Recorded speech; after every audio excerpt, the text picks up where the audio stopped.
Good morning, students. Today we start with a new topic. It's part of the next module, film movements. And we have discussed film movements in our live class. As I said in that live class, this is an area which is totally new to you. Unlike history of Indian cinema and Malayalam cinema, this is completely an unknown area for you. So let me tell you first that you need to take great care when you try to learn film movements. You need to understand this movement better so that you know what happened during all these movements. So I would suggest you to do some kind of extra reading, because in this online platform I have certain limitations. I can only explain to a certain extent. You have to do the additional work of viewing the films during this period, understanding these movements, which can actually help to understand these movements better.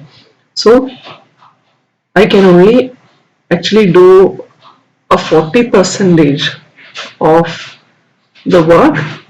You need to, if it was in class, I could have shown you movies, I could have shown many stills, and it was a bit easy if it was in class. But here I have some limitations, so I will be discussing these things. We'll be trying to give more points, additional materials, and the list of films to watch. I need you to do the work by yourself. Only then you can understand these film movements. So I'm starting with, we have a set of film movements starting from Soviet cinema, Montage cinema, and then we have German expressionist films, then we have Italian neorealism, French new wave, etc. So we'll start with Soviet cinema and montage theory. So the first is montage and Soviet cinemas. It is said that during the post-revolution period in Russia, it was in 1917, all these bourgeoisie filmmakers left Russia, and it was during this time film industry got nationalized. And it is during this period we have great directors like Pudovkin, Dziga, Vertov. So these names are new to you. Please listen to these names. We'll be giving more details about these directors and their films. So these were the major directors during this period: Pudovkin, Vertov, Eisenstein, etc. And they contributed to a period of intense cultural achievement following this 1917 Civil War, Bolshevik Revolution. And it was during this period there was this international blockade which caused a dearth of raw film stocks. So they couldn't get hold of raw film stocks during this period of Civil War. And also during this period, film was used as propaganda. What is this propaganda? So there was these film schools set up in Moscow, and films were used as propaganda. What is propaganda? So during this period, leaders of this period, mainly Lenin, who told this, of all the arts, for us, cinema is the most important. So these are the words of Vladimir Lenin. They believed that cinema can serve a variety of purposes, including the dissemination of information and dissemination of education, dissemination of propaganda. They believed that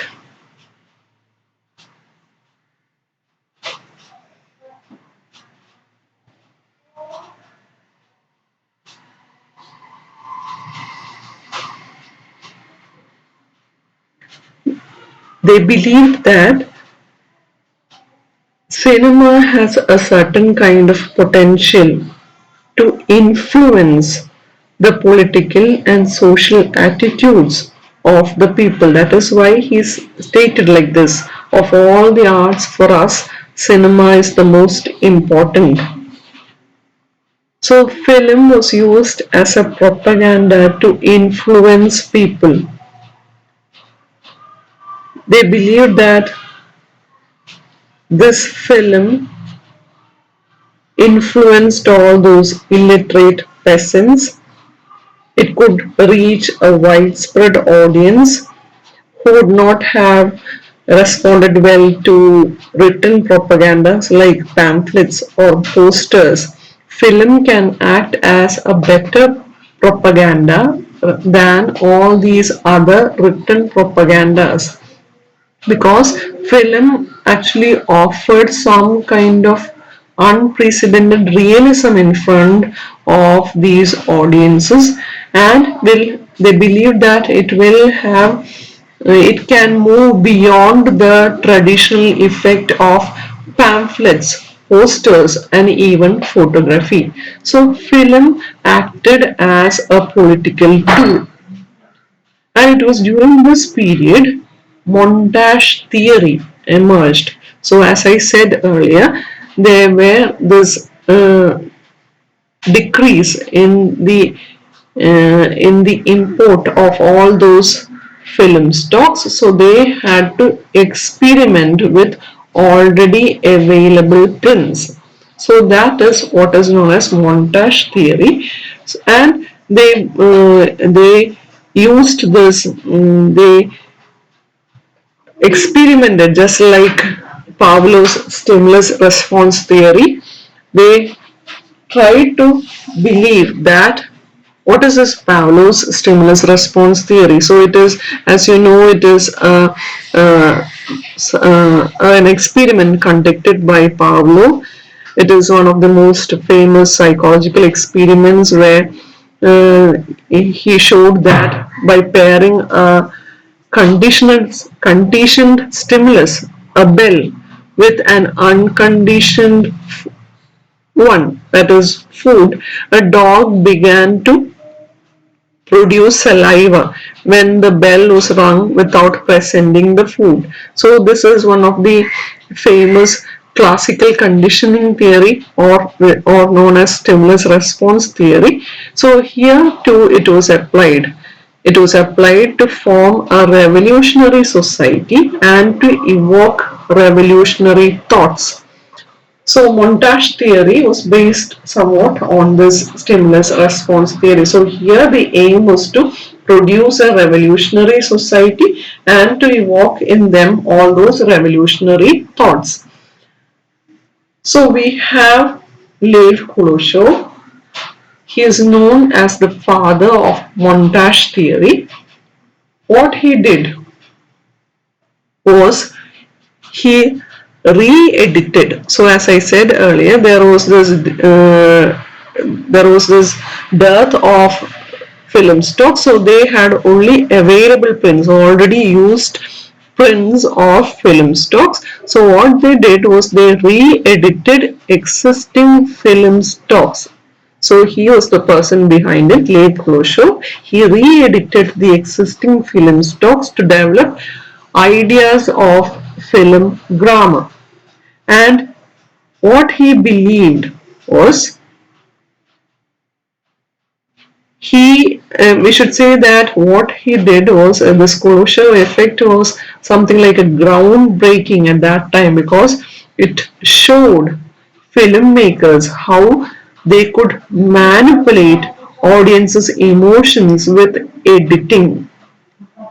So here he believed that the viewer's response in cinema depends less on the individual shot and more on the editing or montage. So montage is actually the French word which means assembling or editing. So he believed that it is not the individual shots which provide or which evoke response from the viewer. It is actually the editing which evokes response from the viewer. So he believed that the audience constructs meaning invoked by the arrangement of shots, not by individual shots. So this is somewhat the concept of creative geography. And this is his experiment, the famous experiment done by Khrushchev. Here you see 6 pictures. In first picture, you see a face. Then there is this coffin in which you have a child. And in the next picture, there is this bowl of soup, along with that face. And then you have next picture of the same face with a woman on a couch. So here what he did is that he cut an actor's face with shots of 3 different subjects: a hot plate of soup, a girl in a coffin, and a pretty woman lying in a couch. The footage of the actor was the same expressionless gaze, but it is said that audiences were actually astonished by his performance. Like, look at the first picture, look at the first shot, how he brings up sadness in his face, seeing the girl in a coffin. In the second shot, how he looks so hungry, seeing a bowl of soup. And in the third picture, how he has this look of lust in his eyes, seeing a woman in the couch. So actually it was the same visual of the actors and different images at the other end. But these same visuals could evoke different emotions in our audience, that only by alternating the shots adjacent to it. In the first one, it's a girl in a coffin, and in the second one, it's a bowl of soup, and in the third one, there is a woman. So, this experiment actually proved his point that it is the viewer's response is generated not by the individual shots, but by this thing known as montage or editing. So here in Soviet cinema, we see that there is this discontinuity. There is this discontinuity which tries to create meaning, unlike what you see in American cinema, classical Hollywood cinema, which gives more importance to time-space continuity. There it is something like a rule which cannot be violated, but here they went for this discontinuity, and they believe that this discontinuity can bring about meaning to that shot. And these are the two successors to Kuleshov. One is Sergei Eisenstein and the other one is V.I. Pudovkin. Let us look at the concept of filmmaking. Sergei Eisenstein, he believed in the Marxian idea of dialectics of montage, meaning he believed that the film is a series of colliding shots or contrasting shots, and he believed that these contrasting shots generated a synthesis of meaning. So here I would ask you to see a scene from a famous scene from Battleship Potemkin. I will get you the link of the sequence. So please watch this Odessa sequence from Battleship Potemkin, which give you an idea of his concept of filmmaking. So he believed that it is a series of colliding shots, opposite shots, and these opposite shots acted like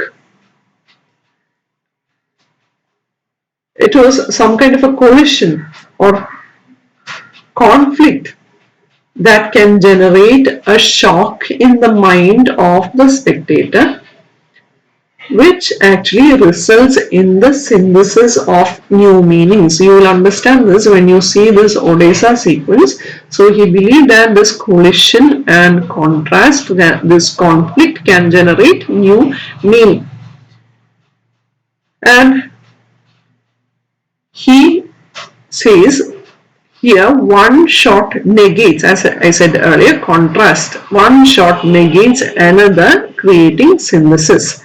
And he is a director who downplayed the individual actors in his films, and he used all those non-professional actors to create a collective proletarian hero.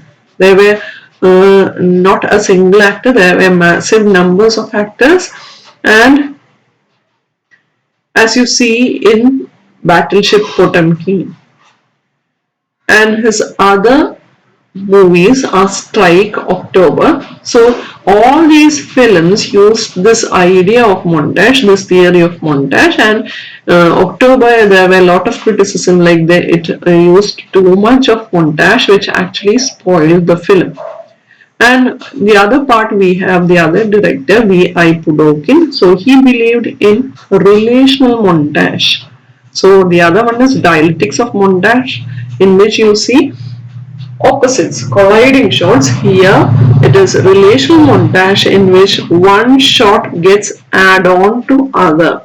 So as you know, one shot add on to other means there will be a narrative structure.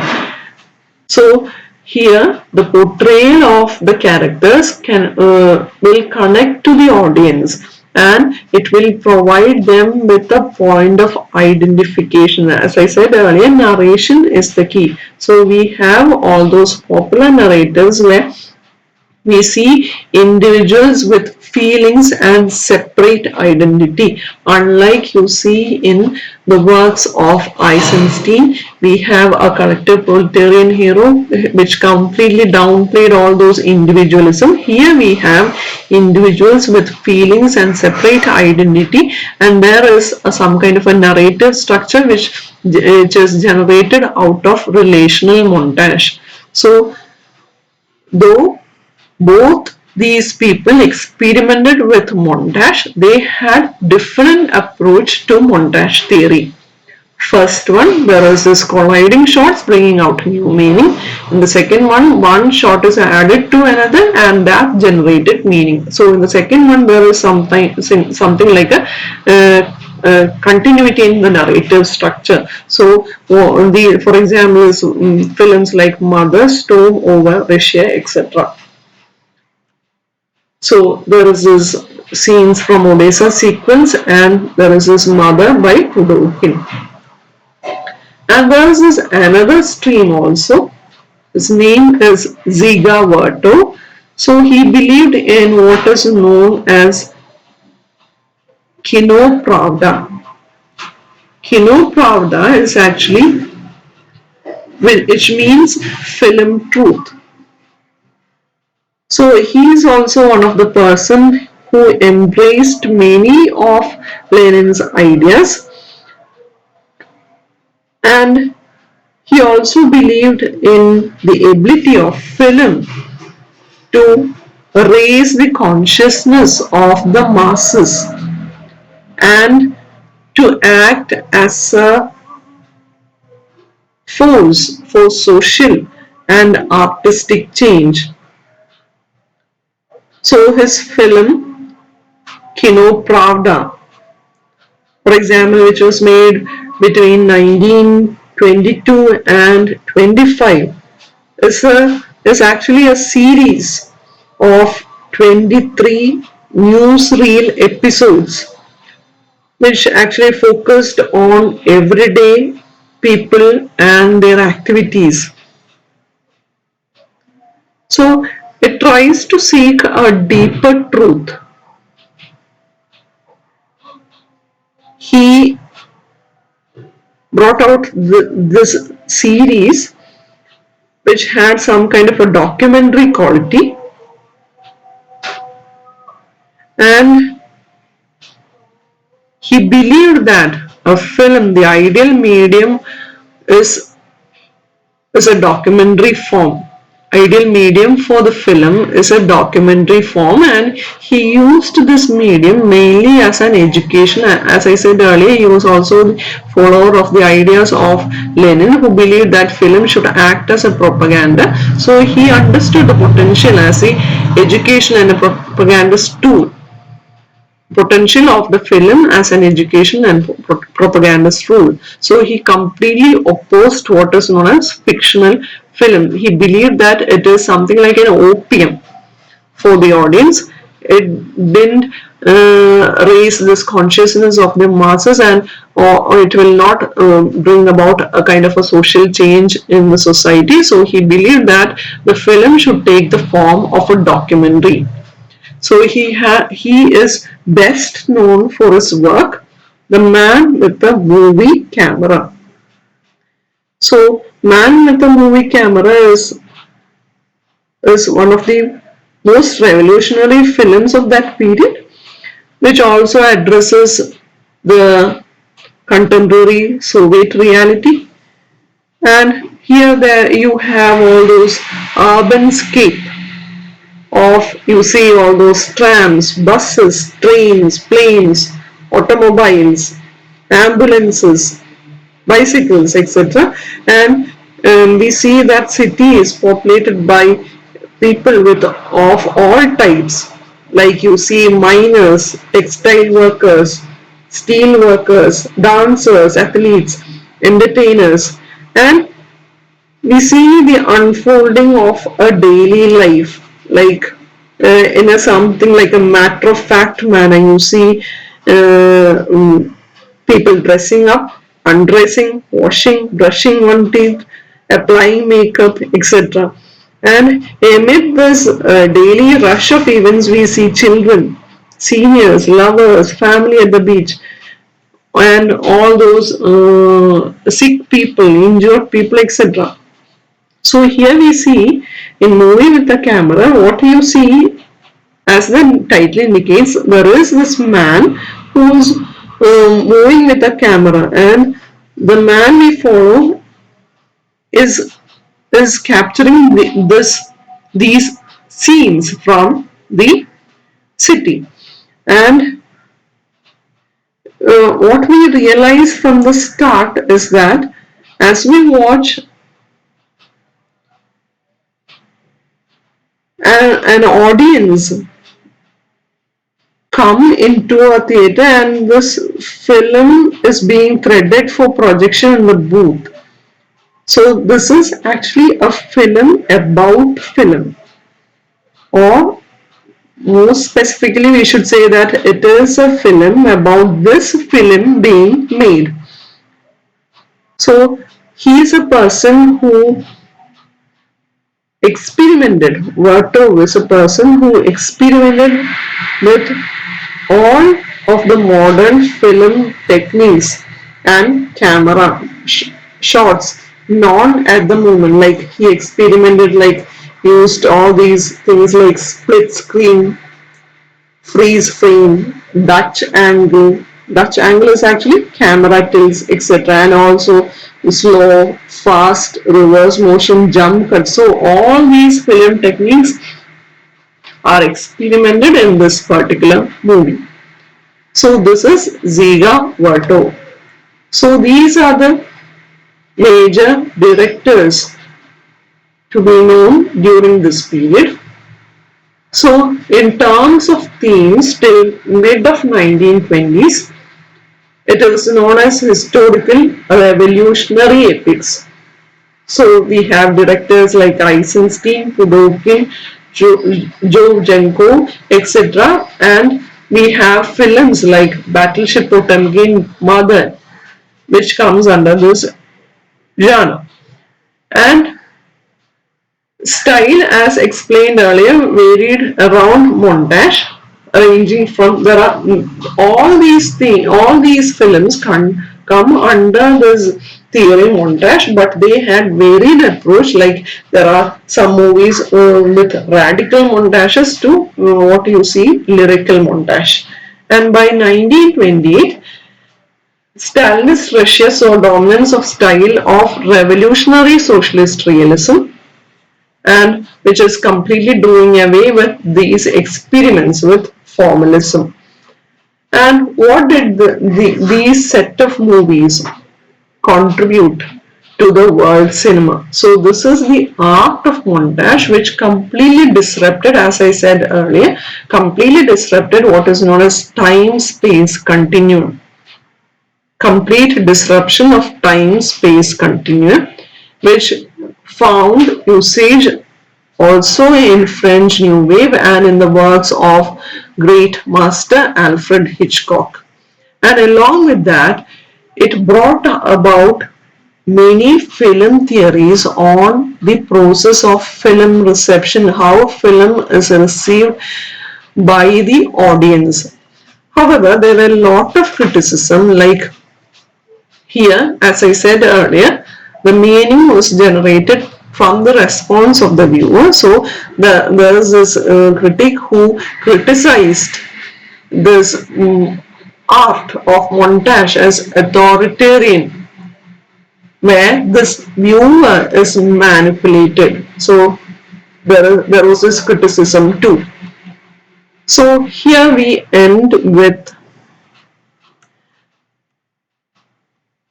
Soviet cinema. Let me go once more. So here we are discussing the history, what led to the rise of this kind of movie. So they basically didn't have this film stock, so they started experimenting with the already available things, available prints of the existing movies, and they got all those existing films, and they did all those editing with the available things. And their films had an aim, that is, the aim was to use film as a propagandist tool. So then we discussed Kuleshov. He was known as the father of montage theory, and we have this famous Kuleshov experiment, that he was trying to bring out this point that it is the response of the viewer which depends more on editing, which generated meaning, rather than on the individual shots. And then we have two successors, Eisenstein and V.I. Pudovkin. Both experimented with montage in their films, but they had completely different approaches. One is dialectics of montage and the other one is relational montage. And then we have Dziga, Vertov, who believed in the role of film as a propagandist tool, and he believed that it should take the form of a documentary. And then we talked about the contributions of this Soviet cinema montage theory to world cinema. So here we stop. I know this is a completely new area to you. So please go through the materials I give, the other videos. I will be providing more videos related to that. Please go through these things. So as I said earlier, I have certain limitations. Usually I combine all these things together in my classroom lectures. I give all those videos. So I tell you again that you must see Odessa sequence, which is the perfect example of montage, how different shots are put together and created, and how it tries to give out a meaning. So please watch Odessa sequence. We'll be giving you the link. If you have any difficulty at any point of time, or if you want me to do or to give further explanation regarding this topic, please let me know. So thank you girls. Have a nice day.